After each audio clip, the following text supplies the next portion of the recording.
हंसते हैं लोग अगर आप भक्ति करते हो तो। हंसते हैं, बता दूंगा भक्ति में विशेष कर क्या याद रखना चाहिए। भक्ति की नाव डगमगा सकती है, डूब नहीं सकती है। जय श्री राम भाई। हार चुका हूँ, मतलब मंदिर जाते जाते, भगवान की भक्ति करते करते, ये सभी तमाम बातें हैं जो आती हैं, मतलब मैसेज कमेंट में। तो इन टॉपिक पर अपन बात करेंगे। जो कहते हैं मैं भक्ति करते करते थक गया हूँ, हार गया हूँ, तो उनके लिए मैं कहना चाहता हूँ कि जा पर कृपा राम की हुई, ता पर कृपा करें सब कोई। जिस पर श्री राम की कृपा है उसको कोई हरा नहीं सकता। इतना इस लाइन को याद रखना। चौपाई भूल जाओ लेकिन हिंदी याद जरूर याद रखना। जिस पर श्री राम की कृपा है कोई हरा नहीं सकता। और दूसरी बात, एक तो देखो मेन बात बता दूंगा, भक्ति में विशेष कर क्या याद रखना चाहिए। ध्यान रखना, मंदिर जाते हो, भक्ति करते हो, क्या याद रखना चाहिए, ध्यान से सुनना। आपकी गाय है ना, गाय है, जो गाय को लगाने जाता है, मतलब दूध निकालने जाता है, वो अगर छन्नी लिखी है तो दूध उसमें रुकेगा नहीं। समझ रहे ना।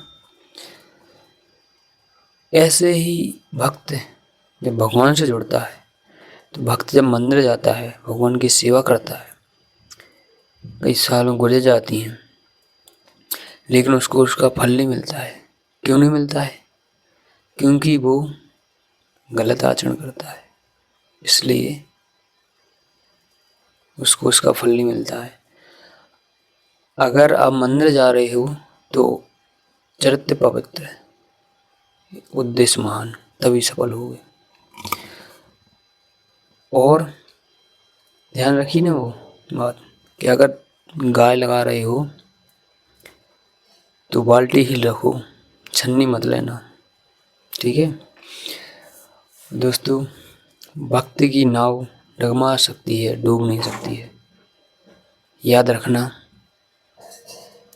वैसे तमाम बातें हैं, लेकिन भक्ति में भाई साहब निचोड़ देते हैं वही ईश्वर। वो मूवी देखी ना, कई मूवी, जब वो बस रास्ते से जाती है कहीं गुजरते गुजरते, तो वो बस कहीं अटक जाती है, मतलब ऐसी रहती है, उसमें कुछ सभी सवारी रहती है। जब रास्ते तक सवारी उतरते उतरते नीचे आने लगती है और सभी उतर जाते हैं, तब वो बस डूबती है भाई। तब भगवान की कृपा भी ऐसी होती है, जब वो बस बिल्कुल अटक जाती है तब कृपा करती है, याद रखना। बहुत बातें हैं भाई भक्ति में। वैसे तो कहते हैं कि मंदिर जाओ, पूजा करो, बस हो गया काम, लेकिन नहीं भाई। एक चीज़ और, अगर आप पर हंसते हैं लोग अगर आप भक्ति करते हो तो। हंसते हैं तो याद रखना, आपको ये संकेत है कि ईस और काफ़ी लोगों ने छोड़ दिया है आपको, दोस्त परिवार कुछ भी लोगों ने छोड़ दिया है, मतलब कोई समझता नहीं है आपको। तो समझो ईश्वर ने आपको चुन लिया है और आप पर कृपा की है।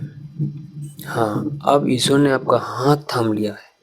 हाँ दोस्तों, अब वो जब साथ छोड़ देते हैं, वो क्यों साथ छोड़ते हैं? आप साथ नहीं छोड़ना चाहते, वो ईश्वर साथ छुड़वा देते हैं उनसे आपका, क्योंकि वो वफादार नहीं है, वो ईमानदार नहीं है, ठीक है। इसलिए वो दूर हो जाते, क्योंकि वो मुंह पर कुछ बोलते हैं, बदमाशी दिमाग में कुछ और चल रहा है, इसलिए भगवान दूर ही हटा देते हैं पहले से, ठीक है। इसलिए भगवान को आपसे प्रेम हुआ, ये संकेत है। हाँ, और मंगल भवन या मंगलहारी त्रिभुवन सुदशरथ अजर बिहारी, वो मंगल भवन है। वो जब कृपा करेंगे तो ब्रह्मांड में कोई हाथ लगाने वाला नहीं है उसमें। हाँ, कोई अगर कोई आपके ऊपर कुछ भी करे, कोई जिस पर कृपा हो गई अगर राम की, केवल एक ही चीज़ से कृपा हो सकती है, वो है केवल नाम जप। अगर आपके अंदर नाम जप चल रहा है और कर्म सच्चे हैं, मतलब चरित्र पवित्र। अगर आपके चरित्र सही है तो भगवान से जुड़ाते हैं। चरण है जो अपने वो मंदिर तक तो ले जा सकते हैं, लेकिन जो आचरण है वो भगवान से आप कहीं मिलाएंगे।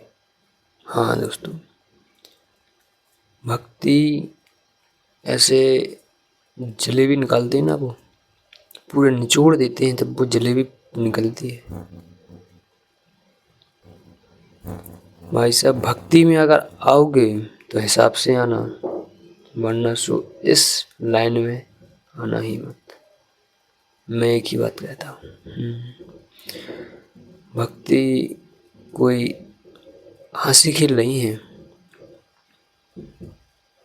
एक चीज याद रखना, अगर आप मंदिर जा रहे हो ना डेली, और जिस दिन आपको भगवान से प्यार हो गया, आप तो केवल ऐसे ही जा रही हो, वो भगवान को जब आपसे प्रेम हो गया तो दुनिया छूट जाती है। घाय के रहते हो ना घाट के रहते तो, लेकिन कब तक, उसकी एक समय सीमा होती है। हाँ, पूरी जब निचोड़ देते हैं। तो वीडियो यहीं समाप्त करते हैं। जय श्री राम।